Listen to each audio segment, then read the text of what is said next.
welcome back to the Backfire Review Show. Jam-packed weekend this weekend, lots of controversy, an injury that's been treated like someone died, and just lots of blown leads and embarrassment, I guess. Let's start off with the Merseyside derby. I think we were all, besides Don, and obviously Bruno wasn't here, he was in the mountains, but we found him. We were all pretty adamant that Liverpool would leave Goodison with a dub. I mean, Don, you didn't predict an Everton. You predicted an Everton win, not a draw. But anyway, we all predicted, most of us predicted Liverpool win, and that just didn't happen. And I just want to hear what you guys made of that game. It should have happened. That offside is just bro. That's just a crime against football. I'm sorry. That's a crime against football. That was not offside. In what world is that offside, bro? He showed you your shoulder being ahead. No, I can't. No, that it's that by is 1 not. centimeter or 3 meters. It's offside. I'm not having it, bro. Liverpool Then won go that. talk to the people It's who fine. make offside. I should, bro. You know, 'cause then I remember in grade what, like 3 or something, we used to complain about PES and FIFA because if you were like an inch off group, and now all of a sudden it's come to real life, bro. It's come to real life. But those are the rules. In my opinion, there'd be more people complaining if offside was subjective. Like it was something like, if his weaker foot was offside, then it's fine. It's just play on. But if it's a stronger foot offside, then that's offside. You see, if it was something like that, then more people would complain. No, So for me, there's just something needs to be done where when it's that fine, it's like benefit of the doubt to the striker, bro. I can't have this football. It's like way too intricate. It's just not. It's dead, bro. There needs to be a proper space between. Like if they're gonna give shoulder offside, there needs to be a bit of the shoulder like over the line, like clear, like 5 centimeters. But it was clear. But it You're was right, clear. 5 centimeters or They something. showed you the math. It was way too. It was way too close, bro. I'm not having it. It's too analytical. I can't. Unfortunately, there's no grey area for offside. It's either you're offside or onside. But anyway, like it was a good game. It actually wasn't a boring 2-2. It was like quite a tactical game, and I think that it was actually very interesting to see Ancelotti compete with Klopp. I actually quite enjoyed it. Yeah, I also did. I do though think that in the first 15 to 25 minutes, it was looking dark for Everton because they just couldn't get close to Liverpool. I actually thought Liverpool probably should have scored 2-3 goals early on just to put that game to bed, but they didn't, and then conceded soft And they goals. really came into their own. The way that they started beating the press towards the end of the first half and beginning of the second was actually ridiculous. I couldn't understand how they were so calm, bro. Yeah. I've never seen people pass out like that, bro. It was insane. But it was interesting to watch. I was even saying on the group that they handled the Liverpool press better than Arsenal did. I mean, granted, it was at Goodison, not Anfield, but credit to Ancelotti, man. I don't know. I don't know how he's doing that. He's doing crazy stuff, dude. With very mean at the back, bro. Yeah. But just a side question before we move on. Obviously, that's what I'm gonna say. Sorry? I'm saying that's all I'm gonna say is that I told you guys keep sleeping on Everton. They keep proving you wrong. That's it. That's what I'm gonna say. Yeah, I know, but you just didn't even give them a chance. Yeah, but anyway, my side point was that Virg did his knee, obviously, and he's probably out till probably the end of the season. Let's just assume the worst. At the end of the season, do we think that Liverpool can challenge for titles with the centre-back options of Matip, Gomez, and Fabinho? And apparently, I actually think they can. I think they can. No I think way. Matip's underrated, bro. I think he can do a job. I think we needed through to Jen, and then maybe sign someone. But if that doesn't happen, like if it's too far out of our reach by then I can't see it happening. Who do you want to sign? Up Meccano. What I will say is if Henderson also gets injured and they lose both leaders, then I think it's peak. But I think Henderson on the pitch then it's peak. He's out, then it's peak. But I think he can motivate the boys, and I think Matip can do a job. He's technically decent. He can do a job. Just that leadership thing that they're losing now at the back. But I think Liverpool are well coached now. They're used to playing that system. and I don't see any reason why my team can't do a job. So I'm not going to say that this is end of the road. No. Fabinho's kind of beast at center back. And Fabinho can. I've seen him play there. He's not one. I wouldn't But stress him. it's crazy how many injuries we have to deal with in such a short season already.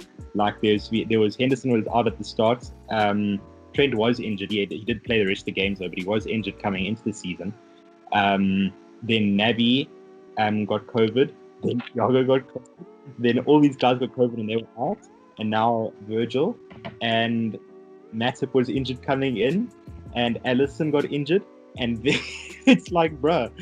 So many. It's because you didn't have any. No. But check this. How many people from your starting 11 and like your first set of bench players got injured last season? You know, like I'm not saying it's deserved. I'm just saying like you know when you overplay people, like things are bound to happen. You know, Yeah, so I just feel like it's the wear and tear tank coming on right now. Definitely, but I'm kind of stoked that we actually got some depth. I was actually the one thing where we did lack in the transfer window was actually getting another centre back. So now it's actually come back to bite us really early on in the season. But yeah, we'll have to see if we can get through. I thought Joe Gomez was the not truth. Three centre backs. What? We only got but I three mean, like back. They did start Lovren, to be fair. They didn't replace him. Didn't they get that kid from Netherlands? No, he's He been has there centre for- back. He is a centre back, but he's been there for long. He's an academy player, and he's not a first. Not ready yet. Oh, okay. But yeah, I remember you predicted that Liverpool win the league. Do you still think they will? I've really got no idea. Yeah, I don't know. I'm so lost because it's so up and down at the moment. We play really well. Like we start kind of weird against Leeds, but we still win. And then we played really well against Chelsea. Really well against Arsenal, and then like horribly against Arsenal, and then horribly against Aston Villa. And like I think we played well yesterday. Saturday, we were definitely the better team.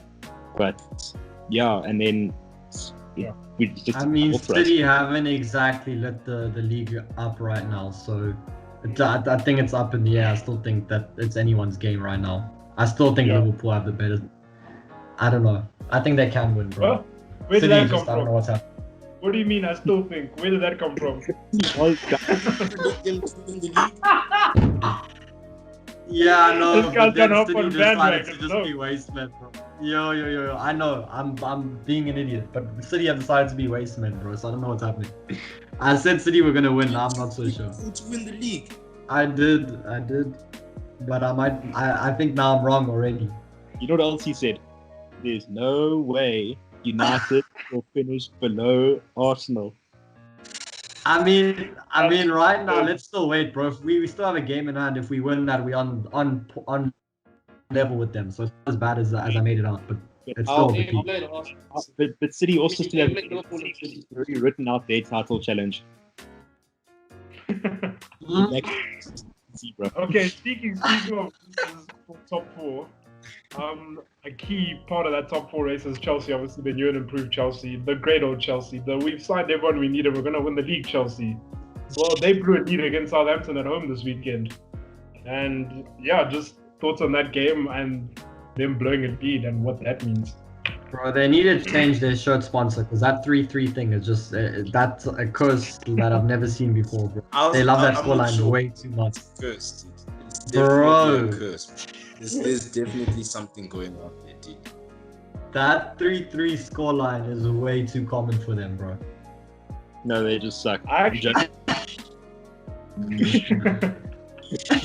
actually feel bad for Frank because this is the type of result where like you'll look back in December maybe when his job's on the line and it will just look like we dropped points at home against Southampton. But what actually happened was they actually dominated the game. They were the better team. They should have scored way more than they did. But every single goal they conceded, it literally there's nothing Frank can do about that. The first one, Havertz decides to dribble in his own half, gives it away, one through ball, goal. Second one, Zuma literally gives a through ball to Shea Adams, goal. Third one, it's the last flipping minutes, and everyone's back in the box to clear a free kick. and this man literally like floats it outside the box, and then somehow the ball gets through all those blue bodies and into the back of the net. And yeah, I just feel for Frank, because there's not what do you even say? They're all professionals. What do you go into the dressing room and say about that? Like, they should know that, like, pass the ball like a footballer, please. Like, don't just like leave it short. But yeah, so I don't think Frank's so much to blame for that. I just think, I don't know. Yeah, but I mean, the game against West Brom where they were losing 3-0 and managed to claw it back 3-3, that was a bit of a disaster class. So like, I don't know who to blame. It's kind of like a player, and maybe Frank's getting found out a little bit. I don't know what's happening there, but the 3-3 thing it's a bit mad. Yeah, but I will say it was nice to see Fully on the score sheet. Yeah, and that. I was also quite happy to see that. So but yeah, it might click into gear now. Jeez, yeah. Well, we're in your hardest run ever. That'd be horrible, though. But yeah. Moving on to the blue side of Manchester. Yeah, they hosted Arsenal this weekend. And they won a pretty... I don't want to... Sorry? Manchester is blue.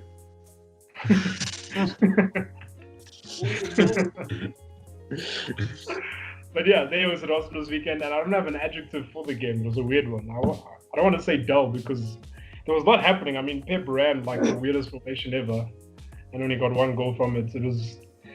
What did you guys make of the game? I'll wait. I feel like just take 3 points. You know what I mean? Like, I feel like that was his main aim. He's like, look, we're not here to make headlines. So that's usually what City were about back in the back, when they'd come and score like 6-7 goals, even if they were playing, you know, like big teams. But hey, looks like to me, Pep was just like, boys, just get the 3 points, please. No theatrics, no shenanigans, let's get it done. That's just what it looked like to me. You think he's taking a page out of Mourinho's book? Maybe. I mean, dude, he results now. It doesn't matter if if you can play attractive football, but you're throwing away points. It doesn't really matter at the end of the day. Yeah, I know, because Pep's always like enjoyed playing attractive football and passing based football, you know. But Mourinho's more like, whatever it takes to get the job done, we got to do it. You know what I mean? So I mean, like, do you feel like now that people have found out, or teams have found out Pep, and they don't really look weak at the back, but people now know how to exploit the weaknesses at the back? Do you feel like Pep is making a slow but steady change into like how he runs his team? No, I don't think it's going to be. I don't think it's a fundamental change. I think it was a once-off approach specifically for Arsenal. You know, it was like, okay, this is how Arsenal are playing. This is how we've been. We're going to need to take this approach for this game. Different games require different tactics. I don't think this is a fundamental change in Pep's City tactics at all. But I think maybe it was a ploy just to get some momentum under the belt, get a few points, and just, you know, raise their position in the log, I think. Yeah, one of the things... Yeah, go on. Yeah, so I was gonna say, I don't think City were necessarily pragmatic against Arsenal. It was just a different like style of play. It was just weird. Like, I can't tell you what formation it was. I don't know if you guys saw that graphic of the average formation, but it was just like, I don't know what you call that, man. But yeah, I don't think it was necessarily pragmatic. It was just different. Like, I don't know how you counter that. We did create chances, obviously, but yeah, I thought Pep won that tactically, to be honest. But yeah, that does kind of fit in with what I want to say, because what I was saying with City this year is Pep to me looks more confused than ever with regards to what he wants to do this season. I genuinely, every single game it's different with not only who he's picked in the team, but the actual formation and who's playing where. Like, he's tried different strikers, he's playing different fullbacks, he's playing different centre back pairing. Like, he tried Nathan Ake now and Ruben Diaz, but it's been switching all the time. You got Mahrez, you got Sterling, you sometimes have Foden. Bernardo Silva sometimes in the midfield, sometimes not. I honestly just think that he's a bit confused right now, and he's trying to figure out what his best team is again. It's weird. I think this is the most confused I've seen Pep since he started getting City balling, like really doing well. Yeah. To be fair, Pep's always been the kind of manager that like probably wants something from the season. Oh yeah, sorry. So what I was saying is that Skype is shit. Skype is shit. Anyway, carry on. So what I was saying is, I feel like City haven't started. It's no opinion that they haven't started the season that well. So I definitely think he just showed up and said, "Yeah, we're just gonna get 3 points here." So I definitely, and also I agree with Sean. They look so uncomfortable, and they don't look. They look like, they kind of look like they're going through a midlife crisis. Like they're like, "Yo, this is what I used to be, and I'm still trying to be that." I agree. There's just something not right there. I won't lie though, it was weird. Like it was for the first time ever. I felt like City showed Arsenal respect. Like a Pep Guardiola City side showed Arsenal respect because he had Kyle Walker pretty much man-marked Aubameyang. Sorry. I was saying like to your point that City showed Arsenal respect. I can tell you why though. I feel like it's because Pep respects Arteta as like a pupil type thing. So I think that's why he showed Arsenal respect. But yeah, continue. Go on there. Yeah, I was gonna say like the way because Kyle Walker was pretty much man marking Aubameyang, making sure like he runs with him when he lose balls. Yeah, they press really well. They normally press, but yeah, they just I don't know. Yeah, just felt like we couldn't get anything going forward.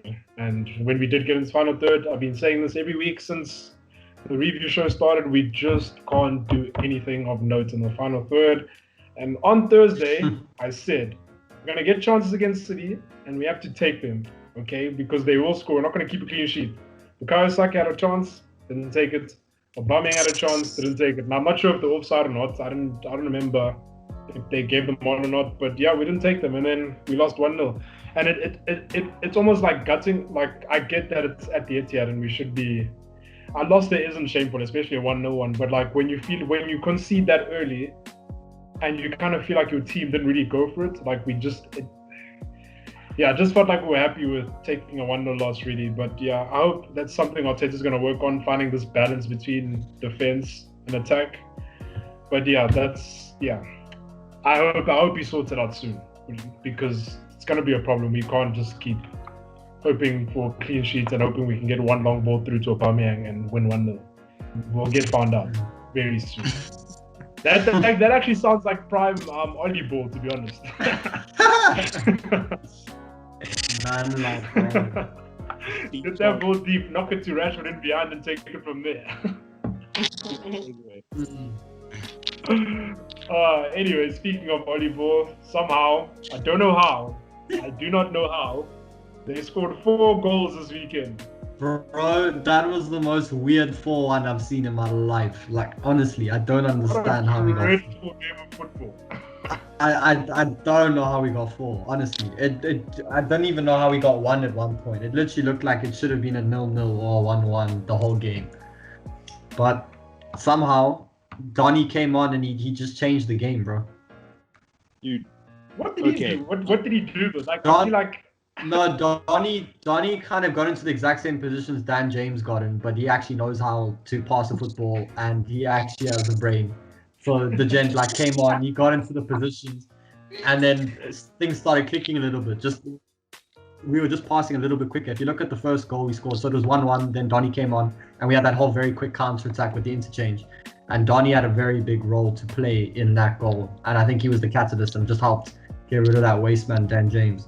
And then things just started like clicking together, but it still didn't make sense. There was no tactics behind it. It was just kind of like Donny came on, Mata was there, Bruno was there, and they all just clicked together, and we managed to get 3 quick goals.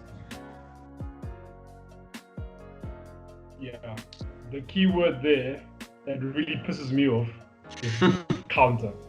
Why is Newcastle getting countered against Manchester United with 10 minutes left on the clock and it's 1-1? Why is that happening? Why is that a thing? They got cocky. Why is it? They were on the attack. We were looking dead on our feet. They're actually getting too cocky. They committed forward. Nah, like I don't blame Newcastle for committing forward though. Like they have been playing well of late. You know, like obviously they're not as talented as United or whatever. But like they have been playing well. They played well, reasonably, like against United. They scored really early, like what was it, 3 minutes or something really. Yeah, no, it was like from kickoff. It was like minute and a half, bro. It was insane. Yeah, like, I just Dude, everyone was out of position from kickoff. It was so funny. I just remember I walked into the TV room and it was at like 6 minutes and United were 1-0 down. And I was celebrating. I was like, yeah, I know. It's gonna be a nice like 6-0 boy, another team gonna demolish United, bro. And United just, I don't know how they stayed in there, but they stayed in there and they stole the game. I can't lie, they stole the game. Huge smash and grab. But yeah, anyway, going back to, I just feel like it's just poor game management from Steve Bruce and Newcastle. Like, you have to realize in that situation, they need the points more than you do. So they're going to commit numbers for you. You just have to wait.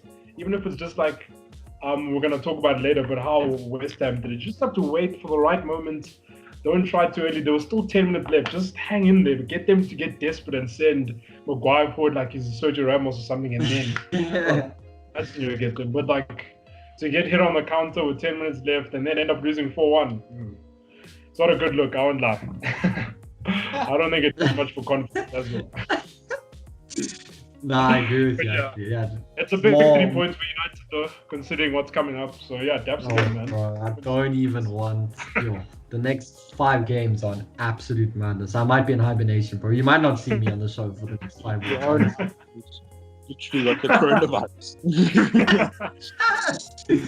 Yeah, it's all just a massive owl right now, bro. It's all just a massive owl. Okay, and then on to the last Big 16 for the weekend. The London Derby. We all predicted easy Spurs wins. And it looked like it after 15 minutes. It actually looked like it was going to be like a 6-7 though, to be honest. West Ham were literally, like, that first goal actually really, really made me angry. Like, what else was Son going to do there? Like, who was it? I don't even know who it was, but I don't know what else he expected. Obviously, he's going to cut in and shoot in the far corner. But anyway, that's beside the point. They somehow stole a point. They conceded 3 goals in 8 minutes. Tando, thoughts on that, actually? Pain. I don't know what more. I don't even blame Mourinho, but I don't know what more he had to do. We had Winks, Sissoko, and Højbjerg in the midfield at one point. How are we conceding 3 goals with that midfield? Like, you literally have 3 players who are capable of screening a defense to some extent, and we're still letting in 3 goals. I don't want to talk about, okay, the 3rd goal is a lie. I don't even...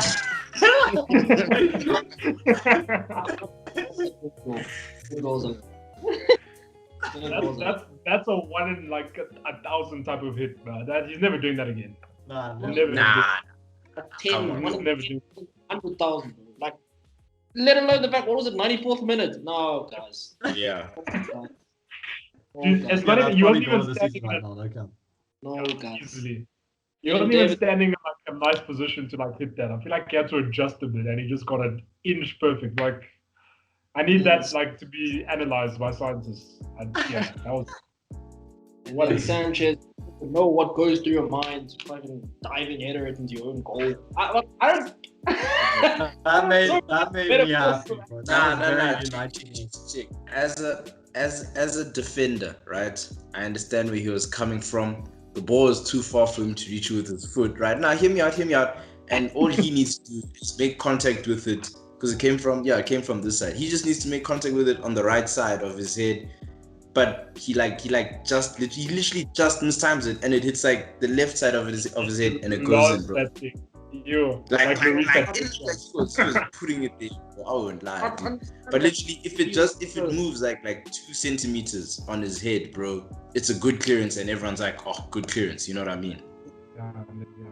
Understand that if there was any immediate pressure on him, but like there wasn't, like, I would say it still gave me full Jones vibes, and I loved it.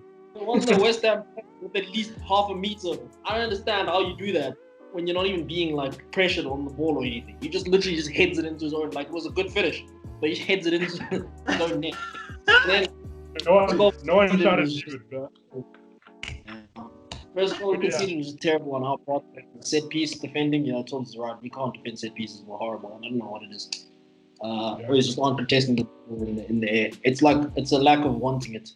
Like, if you're gonna we have 2 pretty big centre backs, right? Alderweireld and Sanchez. We have Sissoko is not a small dude either, even though he's a centre mid. Look, we have O's who can challenge in the air, but they just don't want to. I don't know what the problem is. So None and then of them give me like none of them are aerial players though. I could never picture Sissoko clearing a ball for some reason, like with his head. And like Alderweireld, I don't see as someone who's particularly good in the air, or Sanchez. Like you don't have like a real aerial player. Yeah, well, I know you said like it isn't really Mourinho's fault, but for the first time ever this weekend, and I hope it never happens again, I actually agree with Tim Sherwood. He was saying that the way Spurs set up for set pieces actually, like, you know, they have that high line, and it's clearly not working.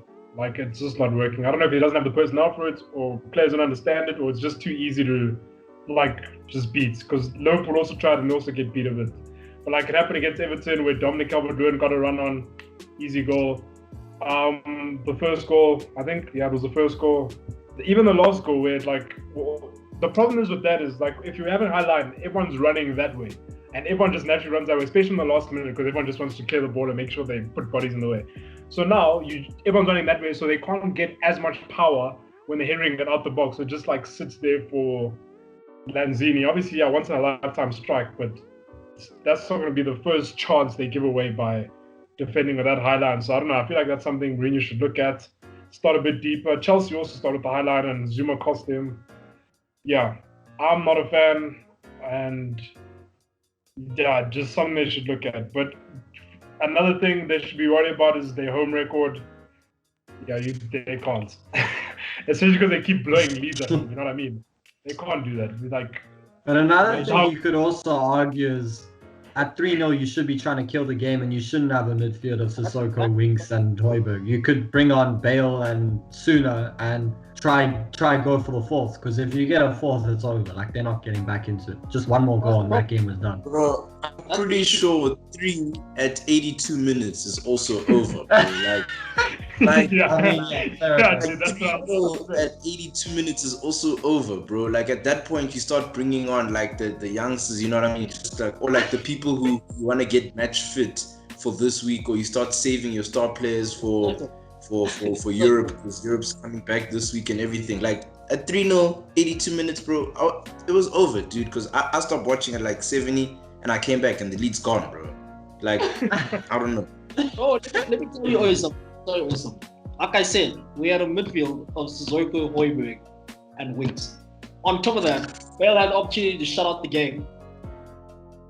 How did he miss that? Everything you're saying, I understand that, but just understand it went wrong from the moment that, okay, I would say from the moment that Bale missed that shot, but he should have put that game to bed. He really should. Yeah, but to be fair to Bale, to be fair to Bale, he created that chance. Like, Kane just gave him the ball and said, Bale, have fun. And then he killed that guy. I think he sat someone actually. Yeah, and then just missed. It happens. If he scored, I won't be angry at him for that. Saying, we should have closed the game out, kill it off. Literally, we tried, but it just didn't work out. We tried. That's exactly what. Yeah, no, it was just a complete. And it just didn't happen. It was just a deep situation. Even that third goal was just like, seriously, it wasn't meant to be a thing there. Yeah, I respect to David Moyes and the work he's doing at West Ham. Because they've looked bro, scary. Before we end this though, we have to talk about Villa, because what the hell's happening there, bro? We all had them to go down. Now they're 4 wins from 4, and honestly, bro, I'm starting to get a bit irritated. Like, what's happening here? 4, like, someone has to hand them out. I know why, boy. Just sign Ross Barkley and inshallah, boy. You'll never cry again, boy. Someone needs to hand them out. I can't. And they even like ruining my whole propaganda is that we weren't fit because we started late, and that's why City and United are struggling. They started late, bro. They have 4 W's. Like, come on, take one for the team, bro. Get an L. Like, what's happening? I think what's happening at Villa is kind of like a new manager bounce type vibe. Because let me tell you why. I think that they went unbeaten, and like at the end of the lockdown period, and they stole. They should not be in the division. They know they shouldn't be in the division, but they somehow stayed up by 1 point. That goal got disallowed against, was it Sheffield? Yeah, that one. And they got that point and they stayed up. And ever since, it just felt like, we're so lucky. This is like, it's just hype, you know what I mean? Like, everything is going our way. And then the transfer comes and they get to sign Martinez. Ollie Watkins, Ross Barkley, and it's like, yo, we actually got some help for Jack now. Let's just have more fun. And then that's exactly what happened. And then Liverpool doesn't help the case by conceding 7 against them. And then now it's just like, let's just have fun. What we have to do is we have a top 4 net start on our rivals because there are people who are going to be in the relegation race on 0 right now. So, yeah, they're just going to have fun.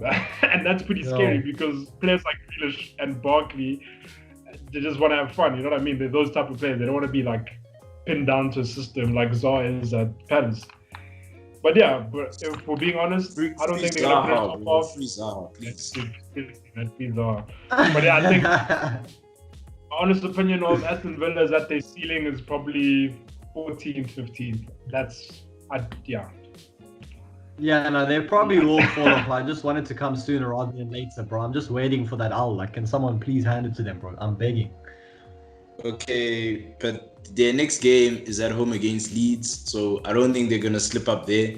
Let me actually see who their other games are against. Hold on, give me a sec. Yeah, that sounds like they got some easy run, dude. And then they're gonna be sitting like top of the log. They got Leeds and Southampton at home, and then they travel to the Emirates. Bro, they could win both of those. And then they're coming into an Arsenal game undefeated with 6 dubs, bro. Imagine.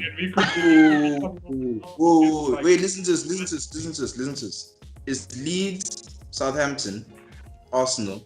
Then they play Brighton, Newcastle, Wolves, Burnley, West Brom. What is that schedule, bro? Bro, Villa could be like, they could be chilling top half for a while, bro. Yeah, but yeah, I just don't. The last thing I need is another team trying to knock on the door of this big six. Well, last season was enough, dude. It was Sheffield, Wolves, Leicester, dude, everyone. Now, please can we have a break, man? Still Everton up there, boy. Merseyside is blue. Merseyside is blue. Yeah, anyway, on that note, I think we should end the review show. Thank you for tuning in. Make sure you like, share, subscribe, join our FPL League. Tell your friends to join our FPL League. And then tell them to follow us on Instagram because we're close to 100. Please, so close. And then tell your friends to subscribe as well. Then that whole pattern happens. And just like Corona, everyone's involved. So, yeah. Stay safe out there, wear your mask, and cheers. Well, Skype is nonsense, man. Yo, it's so bad. It's so bad. What a horrendous platform, man. Bro, and they've been spamming updates, bro. For 10 years, bro. And you just blow that lead. Like, how do you just blow a 10-year lead on video calling? Dude, I don't know, dude, but this is terrible. And they've been spamming updates and there's no improvement, bro. I thought they would have caught up to Zoom and these platforms, but all these updates have done nothing. Like, it just looks different, but it's literally the same thing. Yeah. Dude. So next week or whenever we film again, I'll make the Zoom call and then I think we can do the streaming thing on there. Okay, yeah.